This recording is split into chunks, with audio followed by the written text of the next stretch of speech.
Hi, you guys. We are back with Dr. Rand in Santa Monica, and his office is right here. So, Doc, we have a whole slew of new questions. It's been a while, so I'm going to let you take it away from here. All right. So the first question we got, well, I think we tried to do this before. It didn't make it out somehow. If it did, it got buried. But anyway, it's titled Anadrol-Induced Gyno. The gentleman writes, we know Anadrol doesn't convert to estrogen. That's true. Some say Anadrol acts like estrogen. That's true. Some say it binds directly to estrogen receptors. That's what we think. And after all these years, no one still really seems to know the truth. That's true. Also, some say Nolvadex tamoxifen prevents the gyno from Anadrol. Yet others claim Nolvadex can upregulate progesterone, which makes the gyno even worse. Well, I think I addressed most of it. Anadrol cannot convert to estrogen. It's already been 5-alpha reduced, so it's a DHC derivative, so it will not convert. But we believe, and I haven't seen any proof of this, and we looked at this recently. So it's simply a belief that it binds to the estrogen receptor and gives you similar effects. So, to my mind, for all intents and purposes, it acts like estrogen. I mean, you can say, well, it doesn't bind to it doesn't convert into estrogen, but if it activates the receptor, who cares? I mean, just like, ACG will stimulate the Leydig cells to produce testosterone. It's not luteinizing hormone. It's not turning into luteinizing hormone, but it activates the receptor to produce testosterone. Well, the Anadrol can while it doesn't convert to estrogen, it can give you estrogenic effects. So yeah, I mean, to me, that's as good as the other.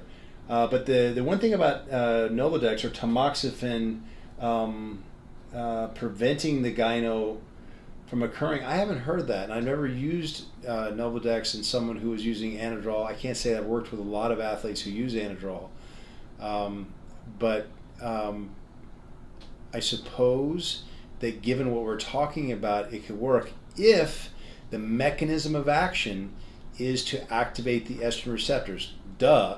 But what I'm saying is, what if Anadrol gives you these effects like estrogen gives you the effects, but through a different mechanism of action, then Nolvadex won't work. And I guess given that Nolvadex is legal, again, we're talking about tamoxifen, the brand name for tamoxifen is Nolvadex, or one of them. If it's something that's legal and it's very cheap, at least in the U.S., so I mean, it's easy to test a theory, in other words. Right. And now we're making, and we just started using it probably in the last 6 months, a topical application for tamoxifen. So you don't have to take it as systemically, although obviously some of this can be absorbed.